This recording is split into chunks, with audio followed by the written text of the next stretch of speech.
Jesus? Evelyn?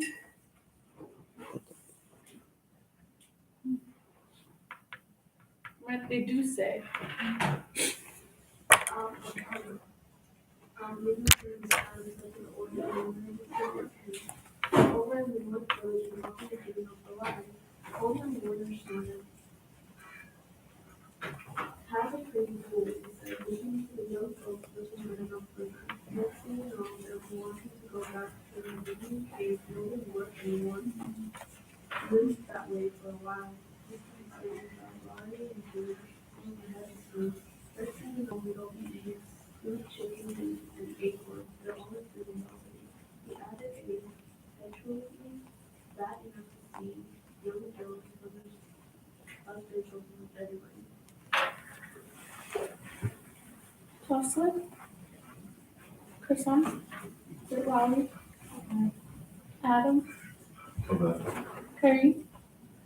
Some places have already put lotteries and stuff, so nothing but trouble in that. Old man, Warner said, stealthy. Pack of young fools. Martin and Bobby Martin watched us while they looked forward. Overdyke, Percy. I wish they'd hurry. Mrs. Dunbar said to her older son. I wish they'd hurry. We're almost through, her son said. You get ready to run to tell Dad, Mrs. Dunbar said. Mrs. Summer called his own name and stepped forward precisely and slapped the slipping box, and then he called, Warner? If you want. No, we can stop quick. I just wanted to say something quick. So this guy, Old Man Warner, right? What's his deal? What's his opinion on this event? Crazy. Probably supports it. Yeah, he supports it. He's like, we've always done the lottery. That's how it was. That's how it's always been. That's how it should be. And it's kind of an echoing of that older person nowadays that's like, those darn millennials. Like, what are these things that they're doing? I like how things used to be, like when you had to work for what you had, right? Like that kind of opinion. So that's the Old Man Warner of this event. So also, right, think about what that could be representing on a larger scale. That there's this older person that's saying this is how it was and how it always should be, no matter what. Carlos, did you have a question? Okay. All right. I'll keep reading. Actually, one more thing. Another thing to notice, right? If I were to say to you, give me like 5 of the primary characters of the story, would you know immediately who to mention or say? Yeah. You think so? Who would you say? Mrs. Dunbar, Mr. Summers, the old man Warner, the son, and Hutchinson, whatever. Hutchinson? Yeah, okay. So we're getting kind of all of these names that are semi-prominent, but we only know that they're prominent as they're introduced, right? Like, okay, and now here's a new person. So then if I were to say to you, give me 10 more names, you would probably have to look and you could find them, but you probably wouldn't know them off the top of your head. And the fact that there are so many names and so many people being mentioned at once that it almost blurs in a way is completely purposeful, right? So that in that way, it's not just talking about one person or a group of people, but more saying this is a thing that happens to humanity, right? All of these different people, all of their names get lost in this process.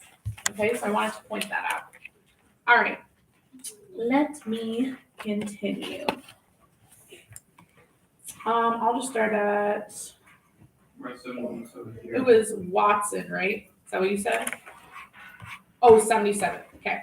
77th year I've been in the lottery, Old Man Warner said as he went through the crowd. 77th time. Watson, the tall boy, came awkwardly through the crowd. Someone said, "Don't be nervous, Jack." And Mr. Summers said, "Take your time, son." Zanini. After that, there was a long pause, a breathless pause, until Mr. Summers, holding his slip of paper in the air, said, "All right, fellows." For a minute, no one moved, and then all the slips of paper were opened. Suddenly, all the women began to speak at once, saying, "Who is it? Who's got it? Is it the Dunbars? Is it the Watsons?" Then the voices began to say, "It's Hutchinson. It's Bill. Bill Hutchinson's got it." "Go tell your father," Mrs. Dunbar said to her older son. People began to look around and see the Hutchinsons. Bill Hutchinson was standing quiet, staring down at the paper in his hand. Suddenly, Tessie Hutchinson shouted to Mr. Summers, "You didn't give him time enough to take any paper he wanted. I saw you. It wasn't fair." Be a good sport, Tessie, Mrs. Delacroix called, and Mrs. Graves said, all of us took the same chance. Shut up, Tessie, Bill Hutchinson said. Well, everyone, Mr. Summers said, that was done pretty fast, and now we've got to be hurrying a little more to get done in time. He consulted his next list. Bill, he said, you draw for the Hutchinson family. You got any other households in the Hutchinsons? There's Don and Ava, Mrs. Hutchinson yelled. Make them take their chance. Daughters draw with their husbands' families, Tessie, Mr. Summers said gently. You know that as well as anyone else. It wasn't fair, Tessie said. I guess not, Joe, Bill Hutchinson said regretfully. My daughter draws with her husband's family. That's only fair. And I've got no other family except the kids. Then, as far as drawing for families is concerned, it's you, Mr. Summers said in explanation. And as far as drawing for households is concerned, that's you too, right? Right, Bill Hutchinson said. How many kids, Bill? Mr. Summers asked formally. 3, Bill Hutchinson said. There's Bill, Jr., and Nancy, and little Dave, and Tessie, and me.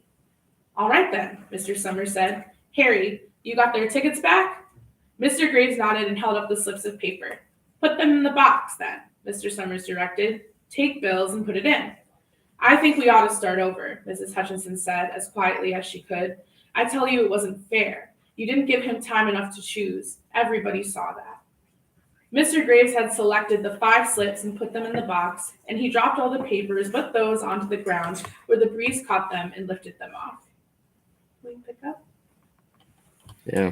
Everybody, listen, everybody, Mrs. Hutchinson was saying to the people around her. Ready, Bill? Mr. Summers asked, and Bill Hutchinson, with one quick glance around at his wife and children, nodded. Remember, Mr. Summers said, take the slips and keep them folded until each person has taken one. Harry, you'll help little Dave. Mr. Graves took the hand of the little boy who came willingly with him up to the box. Take a paper out of the box, Davy, Mr. Summers said. Davy put his hand into the box and laughed. Take just one paper, Mr. Summers said. Harry, you hold it for him. Mr. Graves took the child's hand and removed the folded paper from the tight fist and held it while little Dave stood next to him and looked up at him wonderingly. Christopher? Kevin? Nancy next, Mrs. Summers said. Nancy was thrilled and her school friends breathed heavily as she went forward, switching her skirt and took a slip daintily from the box. Bill Jr., Mrs. Summers said, and Billy, his face red and his feet overlarge, nearly knocked the box over as he got a paper out. Tessie, Mr. Summers said. She hesitated for a minute, looking around defiantly, and then set her lips and went up to the box. She snatched a paper out and held it behind him. Bill, Mr. Summers said, and Bill Hutchinson reached into the box and filled around, bringing his hand out at last with a slip of paper in it. The crowd was quiet. A girl whispered, I hope it's not Nancy. And the sound of the whisper reached the edges of the crowd. It's not the way it used to be, old man Warner said clearly. People ain't the way they used to be. All right, Mr. Summers, open the papers. Harry, you open little Dave's. Mr. Graves opened the slip of paper and there was a general sigh to the crowd as it held up, and everyone could see it was a blank. Nancy and Bill Jr. opened theirs at the same time, and both beamed and laughed, turning around to the crowd and holding their slips of paper above their heads. Carlos? Tessie. And Crystal and Danny, please stop. Okay? Continue. Tessie, Mr. Summers said. There was a pause, and then Mr. Summers looked at Bill Hutchinson, and Bill unfolded his paper and showed it to the twin. It's Tessie, Mr. Summers said. His voice was hushed. Show us her paper, Bill. Bill Hutchinson went over to his wife and forced a slip of paper out of her hand. It had a black spot on it. The black spot. Mr. Summers had made the night before with the heavy pencil in the Coke Company office. Bill Hutchinson headed up, and there was a stir in the crowd. Okay, so do we all get what's happening right now? Right? So there are all of these slips of paper in a box, and now one has been pulled, and one has a black dot on it. Okay, and so Tessie is the person that has this piece of paper. Okay. Heather, do you want to continue? All right, folks, Mrs. Summers said, let's finish quickly. Although the villagers had forgotten the ritual and lost the original black box, they still remembered to use stones. The pile of stones the boys had made earlier was ready. There were stones in the ground with the blown scraps of paper that had come out of the box. Mrs. Delacourt selected a stone so large that she had to pick it up with both hands and turn to Mrs. Dunbar. Come on, she said, hurry up. Crystal? Miss Dunbar had small stones in both hands, and she said, grasping for air, I can't run at all. You have to go ahead and I'll catch up with you. The children had stones already, and someone gave little Davy Hutchinson a few pebbles. Bessie Hutchinson was the center of a cleared space by now, and she held hands out desperately as the villagers moved in on her. It isn't fair, she said. A stone hit her on the side of her head. I'll finish.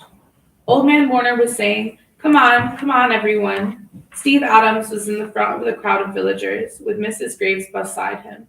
It isn't fair. It isn't right, Mrs. Hutchinson screamed, and then they were upon her. So, what happened? She got stoned. She got stoned to death. What? Yeah. So, this whole time, right, all these people gathering these stones, these rocks, these pebbles, it's to pick one person to throw into a pit or a clearing and throw stones at them until they die, basically. So, as far as I know, at least, this isn't something that actually happens, right? Like, there isn't a village somewhere where everyone stones a person once a year. So, why then would this story be written? What is the point? Or what are they trying to say, the author of this piece, do you think? Given some of the things that we talked about.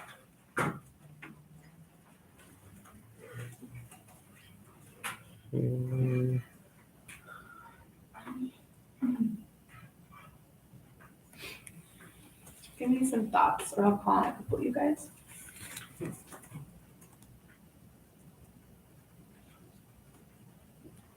I mean, is it like ironic because it's like unnecessary, kind of? Yeah, that's a great way to put it. It is ironic, right? Also, this whole concept of something being called the lottery, right? If you're told you win the lottery, you're not sad. Like, that's not a bad thing, right? So in this case, when you win the lottery, when you are picked at random, right? Actually, it's all kind of downhill for you. And so coming back, right, to originally what we talked about, who is being separated into groups initially? Families, right? And then who is drawing for these families? The Kids? Yes, the father's right, the head of the household. And so, again, what can parallel that in history? Male dominance. What was that? Yes, exactly, when going to war, right? And so this idea of the lottery, and again, right, when we think about timing, this was written in 1948, this idea that you will be randomly selected, and for it, you will probably die. But it's a good thing. It's what we do. It's how we do things. And that's the Old Man Warner perspective, right? He's like, well, that's how we do it. That's how it's always been. So why would we change it? And so he is almost kind of frustrated that some people are starting to become hesitant, or some people are kind of like, right, little Davy goes to pick it, and I'm picturing like a 5-year-old boy with a lollipop in its mouth. And so they're all like, we hope we don't have to stone a 5-year-old boy right now. That would be terrible. Old Man Warner's like, kill the pig, slit its throat. Like, that's his energy, okay? So, I want you guys to think about all of these things. And you have 4 questions to answer on teams. So, I will just look at those with you quick to see if you have any questions. Okay. So, the first one is, how is the lottery a successful piece of short fiction? So, I want you to just start thinking about what makes a story or a narrative successful. And why would this story still be around, even though it's literally almost 100 years old now? I feel like I've read it. Next question is, what are 2 aspects / details of this narrative that can be argued as commentary on something larger than this fictional story's plot? What larger issue do you think this story is representing? So basically, right, some of the things we've talked about, what Why was this story written, do you think, since it's not literal?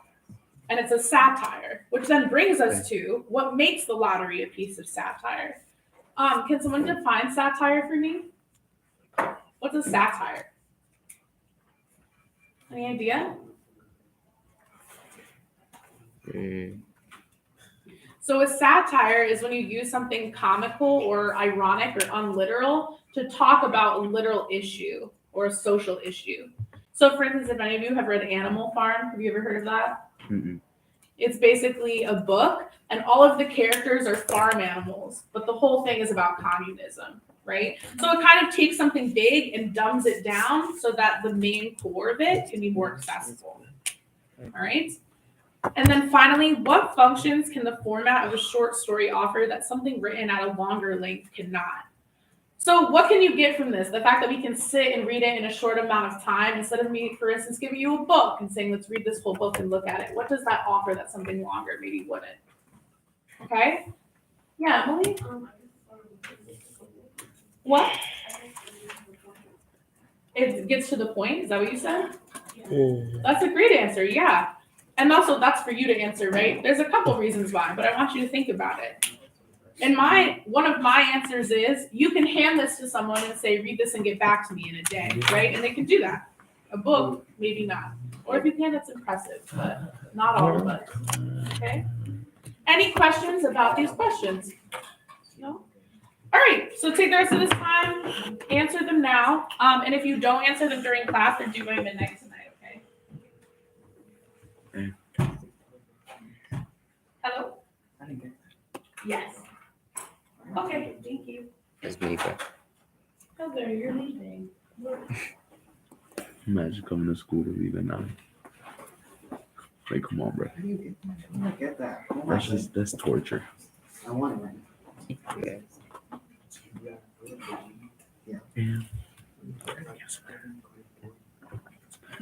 I think there was like a 30 You get some of that chapstick, bro. So what? You get some of that chapstick, bro.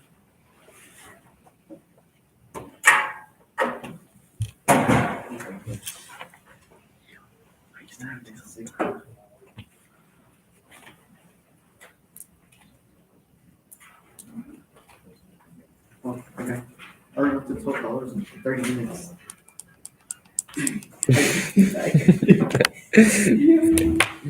Right up to two. Yeah, Garden calls for it. They actually gave me these like over right now. They just like literally, you just have to complete a survey. We're at the Yeah, no, you could get like whatever you want. Yeah, like Amazon. Bruh, thanks, Cat. No, I just redeemed it. A PS4? You redeemed the PS4? Would you? Nah, Just that's use the it Amazon to buy a P5. How much money you got on it? You got Amazon. I have to rely on other people so they can. And their credit cards are better for Oh, bro. service.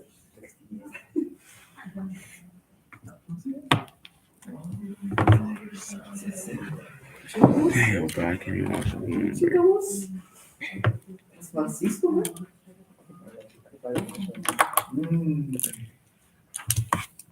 You can actually buy it. Look.